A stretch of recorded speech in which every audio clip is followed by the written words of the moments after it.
जय हिंद दोस्तों। स्वागत है आपका अपने चैनल वकील बाबू में।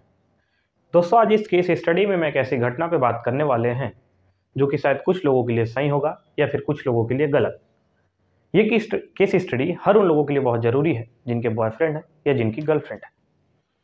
दोस्तों, ये घटना मेल पॉइंट ऑफ व्यू से सही हो सकती है क्योंकि मेल ईगो, या कुछ लोगों के लिए गलत भी हो सकती है, कुछ लोगों के लिए सही भी हो सकती है।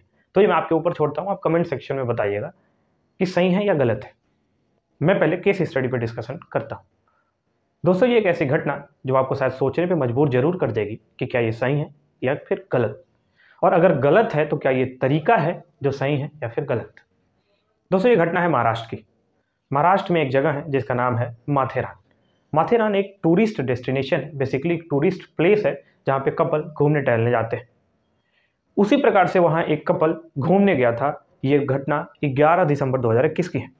11 दिसंबर 2021 को उसी माथेरान टूरिस्ट डेस्टिनेशन पे एक कपल घूमने गया हुआ था। पूरे दिन वो आराम से घूमते हैं, टहलते हैं, एंजॉय करते हैं, फोटोज लेते हैं, वीडियोस बनाते हैं, खाते हैं, पीते हैं। एज ए कपल जो जो कर सकता है वो सब वो करते हैं।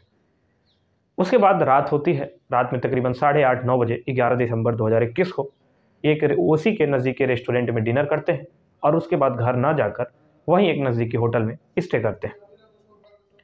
दोस्तों, जब वो उसी होटल में 11:30 बजे रात में चेक इन करते हैं और आराम से वहाँ सोते हैं या जो भी करते हैं, तकरीबन रात के 11:30 बजे वो चेकिंग करते हैं। पूरी रात जब बीत जाती है, सुबह 7 बजे वेटर जाता है कि नाश्ता पानी के लिए ऑर्डर लेने के लिए। जब वो दरवाज़ा खटखटाता है, कोई अंदर से जवाब नहीं देता है, दरवाज़ा नहीं खुलता है। फिर वेटर वापस चला आता है, उसे लगता है कि सोए होंगे। फिर वो 9 बजे सुबह फिर वापस जाता है और दरवाज़ा खटखटाता है ऑर्डर लेने के लिए, पर फिर कोई दरवाज़ा नहीं खोलता है।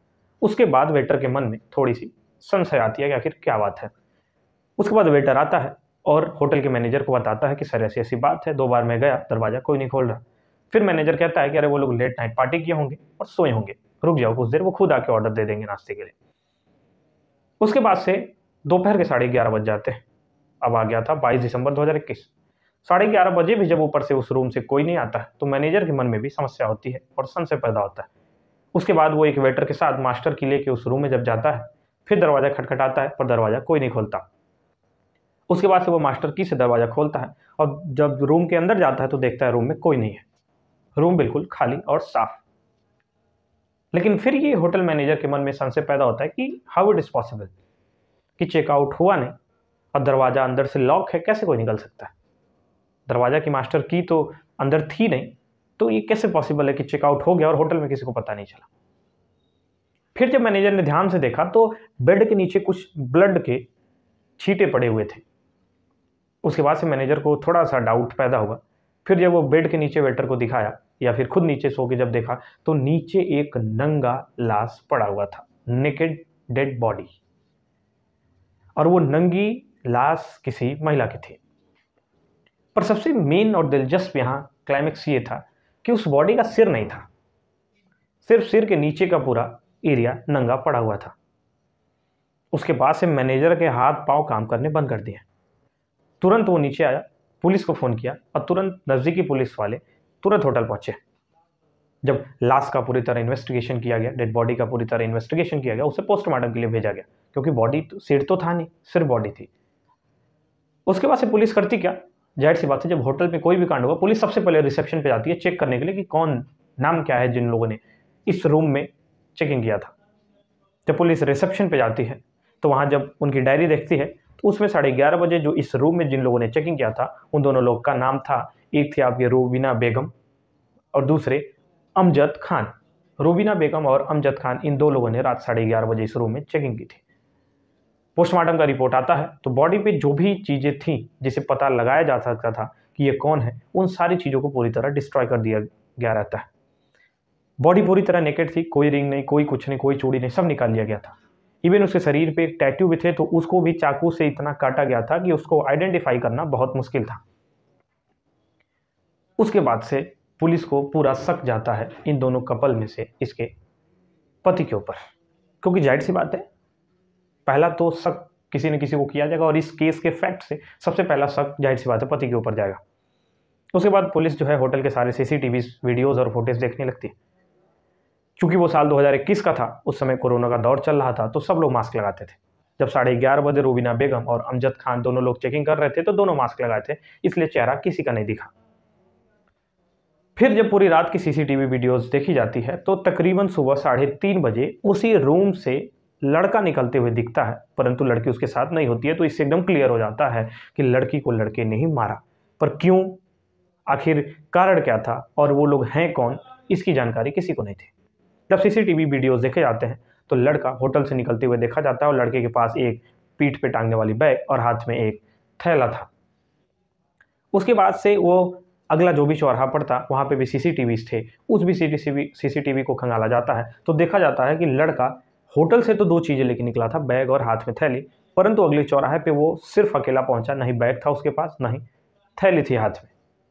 पुलिस को पूरी तरह से शक हो गया कि वो इन दोनों चीज़ों को कहीं न कहीं अगल-बगल फेंका या गाड़ा होगा और ज़रूर उसके बैग या हाथ के थैली में उस बॉडी का कटा हुआ सिर होगा।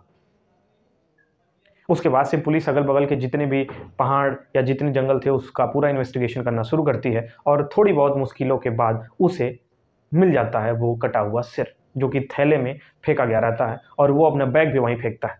इवन बैग से सारे भी आइडेंटिटी प्रूफ वो निकाल लिया रहता है, परंतु वो कहावत है ना कि चोर कितना भी कोशिश करे परंतु एक सबूत ज़रूर छोड़ देता है। वही सेम चीज़ें यहाँ भी हुई। जब उसके बैग को पूरी तरह से इन्वेस्टिगेट किया गया, तो उसमें एक हॉस्पिटल का विजिटिंग कार्ड मिला। बस पुलिस के लिए इतना ही काफ़ी था।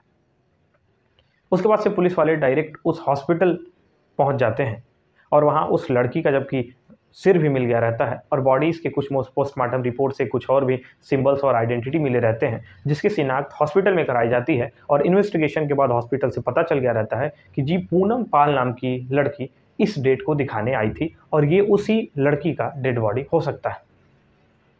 उसके बाद से अब पता करा जाता है कि पूनम पाल किसके साथ आई थी। तो हॉस्पिटल वाले अपने डिटेल्स देख के बताते हैं कि वो अपने पति के साथ आई थी, पर पति का मोबाइल नंबर वहाँ पे रजिस्टर्ड नहीं था। पर एक गलती वहाँ भी इनसे हुई थी कि वहाँ पे दवा खरीदने के दौरान उसने पेमेंट यूपीआई से की थी, यानी ऑनलाइन ट्रांजैक्शन हुआ था। वहाँ से उस लड़के का नंबर भी मिलता है। पुलिस उस नंबर पर जब भी कॉल करती है तो वो नंबर स्विच ऑफ बताता है। उसके बाद से पुलिस वो नंबर भेज देती है कि उसका लोकेशन, पहले उसका क्या लोकेशन रहा है पिछले 3-4 दिनों में और आज के डेट में क्या लोकेशन है, ये जानने के लिए। उसके बाद से हॉस्पिटल के डिटेल से जो एड्रेस मिलता है, पुलिस तुरंत उस एड्रेस पे पहुंचती है, तो वहाँ पे वो आदमी भी मौजूद रहता है, यानी कि उसका पति भी मौजूद रहता है। और पूरे डिटेल्स या पूरे इन्वेस्टिगेशन से जो उसका नाम पता रहता है, उस लड़के का नाम रहता है राम सुलोचन पाल। पूनम पाल की हत्या या फिर उसका पति राम सुलोचन पाल। उसके बाद से पुलिस जब इसे पूछती है फोटो दिखा के लड़के की कि क्या ये तुम्हारी पत्नी है, तो लड़का कहता है हाँ मेरी पत्नी। उसके बाद जब पुलिस पूछती है ये कहाँ है, तो लड़का कहता है ये पिछले 2-3 दिनों से गायब है, मुझे नहीं पता कहाँ है। उसके बाद से पुलिस इसे लेके जाती है और जब थोड़ा सा टॉर्चर करती है तो सारी चीज़ें उगल देता है।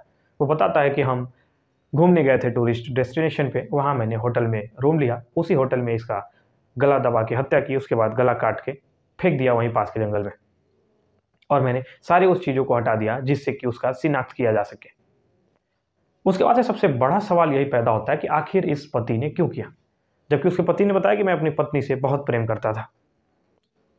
तो फिर राम सुलोचन पाल ने बताया कि मैं अपनी पत्नी को मारने का बिल्कुल इरादा नहीं रखता, इवन मैं अपनी पत्नी से बहुत प्रेम करता था, लेकिन उसने क्यों मारा, तो इसके जवाब में उसके पति ने बताया कि वो अपनी पत्नी के साथ बहुत अच्छे से रहता था। उसकी पत्नी ने एक दिन इसके साथ अपने पास्ट रिलेशन के बारे में जिक्र किया।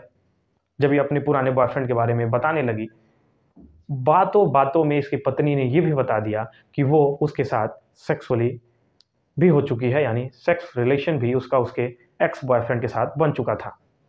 ये बात सुनने के बाद राम सुलोचन पाल के मन में तब से ही ये बात थी कि मैं ऐसी लड़की के साथ नहीं रह सकता जिसका पहले से किसी के साथ शारीरिक संबंध रहा हो।